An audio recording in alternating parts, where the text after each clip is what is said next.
एक स्टूडेंट ने मुझसे पूछा कि सर ये बता दीजिए कि प्रीलिम्स में कितने परसेंटेज मार्क्स हम ले आए जिससे हमारा प्रीलिम्स क्वालिफाई हो जाए और मेंस में बैठने का मौका मिले। तो मैंने कहा कि ये चीज़ मैं नहीं बताऊंगा। तो बोला कौन बताएगा? मैंने कहा ये चीज़ आपको बताएगा यूपीएससी। और वो भी कब बताएगा? जब फाइनल रिजल्ट आ जाएगा उसके बाद केवल इतना कहेगा कि अगर तुम इतने परसेंटेज मार्क्स ले आए होते तो हम तुम्हें मेंस के लिए शॉर्ट लिस्ट कर लिए होते। अब नहीं लेके आए हो इसलिए हम तुम्हें मेंस के लिए शॉर्ट लिस्ट ही नहीं किए हैं। तो इसका मतलब ये है कि यूपीएससी जो है वह पहले से कुछ भी डिसाइड नहीं करता है कि इस बार हम कितने परसेंटेज मार्क्स पे शॉर्टलिस्ट करेंगे कैंडिडेट को और किस कैटेगरी के हिसाब से करेंगे। ये सब डिसाइड कब होता है? जब आप प्रीलिम्स का एग्जाम दे आते हैं। उसके बाद यूपीएससी के बुद्धिजीवी बैठते हैं और फिर सोचते हैं कि हमें देखिए इसमें आरक्षण का भी प्रावधान रखना है जो सरकार ने लागू किया है। अब उसके हिसाब से सभी कैटेगरी के लिए अलग अलग टाइप से हमें शॉर्टलिस्ट करना है और उसके लिए जो मेरिट लिस्ट रहेगी, जो कट ऑफ रहेगी, वो भी अलग अलग रहेगी। तो फिर भी स्टूडेंट बोला नहीं सर कुछ तो बता दीजिए अनुमानन कि हम कितने परसेंटेज ले आए तो हम अपना टारगेट बना के चलें जिससे हमें लगे कि नहीं इतने परसेंटेज हमें लाने ही लाने हैं। तो मैंने स्टूडेंट से कहा कि आप टारगेट ऐसा बनाएं कि ज़्यादा से ज़्यादा जितना ले आए। अगर आपका टारगेट ये हो कि 100 में से 100 लेके आएंगे तो उसका मज़ा अलग ही आएगा। लेकिन स्टूडेंट बोला ये तो सर पॉसिबल ही नहीं है, 100 में से 100 कैसे ला सकते हैं? कुछ तो बता दीजिए जो अभी 2-4 साल को देखते हुए ऐसा लगे कि हाँ इतने परसेंटेज हम ले आते हैं तो हमारा प्रीलिम्स क्वालिफाई हो जाएगा।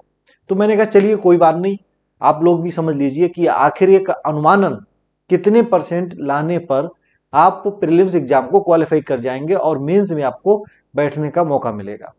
देखिए यहाँ पर क्या है, ये चीजें अलग अलग कैटेगरी के हिसाब से हैं कि कितने परसेंटेज मार्क्स आपको लाने होंगे।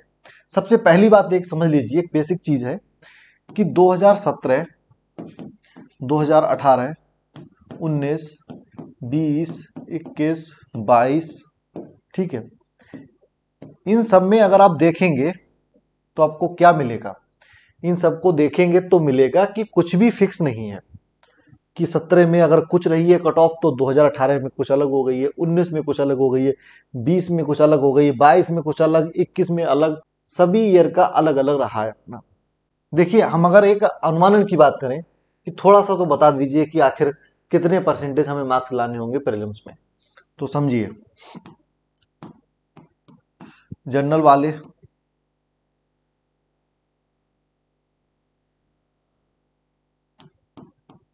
ईडब्ल्यूएस वाले और ओबीसी वाले, एससी वाले और एसटी वाले, ठीक है, अलग अलग कैटेगरी हैं और अलग अलग कैटेगरी के हिसाब से आपको मार्क्स लाने होंगे। जैसे कि जनरल के अगर आप हैं तो 45 से लेकर 55 के बीच में आ जाते हैं तो आपके चांस हो जाते हैं 99% कि आपका प्रीलिम्स क्वालिफाई हो जाएगा, ठीक है। ईडब्ल्यूएस के हैं तो आप कितने ले आते हैं? आप 45 से लेकर 42 के बीच में अगर आप ले आते हैं तो भी आपका हो जाएगा कि हाँ आप प्रीलिम्स को क्वालिफाई कर लेंगे। ओबीसी के हैं तो यहाँ पर आपका 45 से लेकर 50% के बीच में रहना चाहिए तो उम्मीद रहेगी पूरी पूरी। एससी के हैं तो यहाँ पर आपको 40 से लेकर 45 तक अगर आप ले आते हैं तो भी उम्मीद रहेगी। एसटी के हैं 35 से लेकर आप 40 के बीच में परसेंटेज मार्क्स ले आते हैं तो आपको उम्मीद रहेगी। तो ये एक अनुमानन है, कुछ भी फिक्स नहीं है। हो सकता है कि आने वाले साल में ये जो मैंने बताया है इससे भी ऊपर पहुंच जाए या 45 से भी नीचे आ जाए। ऐसे ईडब्ल्यूएस में 52 से ऊपर पहुंच जाए, 45 से नीचे आ जाए, ओबीसी में, सब में मतलब ये है कि कुछ भी फिक्स नहीं है। ये डिसाइड कैसे होता है हर साल, समझने वाली बात ये है। एक चीज का जवाब दीजिए, मान लीजिए कि 5 लाख बच्चों ने एग्जाम दिया यूपीएससी सीएससी का। अब उसमें से 30,000 स्टूडेंट ऐसे हैं जिन्होंने 45 से ऊपर किए हैं, 45 परसेंटेज मार्क्स से ऊपर करेक्ट, मतलब उनके मार्क्स आ गए हैं मान लीजिए। तो फिर बताइए कि उस साल जो कट ऑफ रहेगी वो 45 से ऊपर रहेगी या नीचे रहेगी? सिंपल बात है, ऊपर रहेगी। तो इसी हिसाब से हर साल डिसाइड होता है किस साल पेपर कैसा आता है और उसमें जो कैंडिडेट है उनका परफॉर्मेंस कैसा रहता है। अगर ज़्यादा अच्छे से सॉल्व किए हैं ज़्यादातर कैंडिडेट तो फिर कट ऑफ हाई चली जाती है। और अगर ऐसा हुआ है कि पेपर कहते हैं ना थोड़ा डिफिकल्ट आया, थोड़ा हार्ड पेपर आया, तो ऐसी कंडीशन में जो आपकी कट ऑफ है वो नीचे आ जाती है। तो इसी वजह से हर साल चेंज होती रहती है। और यूपीएससी हर साल जब फाइनल सिलेक्शन कर लेता है उसके बाद ही बताता है कि हमने प्रीलिम्स में कितनी कट ऑफ लगाई थी, मेंस में कितनी लगाई थी और फाइनल कितनी लगाई है, वह तभी बताएगा, पहले कुछ भी नहीं, क्योंकि उसको खुद नहीं पता है कि इस बार एग्जाम में जो कैंडिडेट हैं वो किस टाइप का परफॉर्म करेंगे, ज्यादा क्वेश्चन सॉल्व करेंगे या कम करेंगे। अब देखिए एक सिंपल चीज है, ये तो लगभग आप सभी को पता ही होगा कि हर साल लगभग 5 से 6 लाख बच्चे एग्जाम देते हैं, अप्लाई ज्यादा करते हैं लेकिन एग्जाम छोड़ देते हैं। लेकिन मेंस के लिए कितने लिए जाते हैं?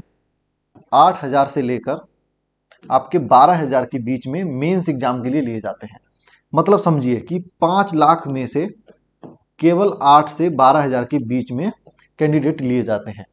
तो ये 8 से 12,000 में सभी कैटेगरी के कैंडिडेट शामिल हैं, तो उसी हिसाब से वो लोग अपनी एक शॉर्टलिस्ट करने की लिस्ट बनाते हैं अलग अलग कैटेगरी के हिसाब से कि इस कैटेगरी के हम इतने स्टूडेंट को ले लेंगे, इस कैटेगरी के इतने स्टूडेंट को।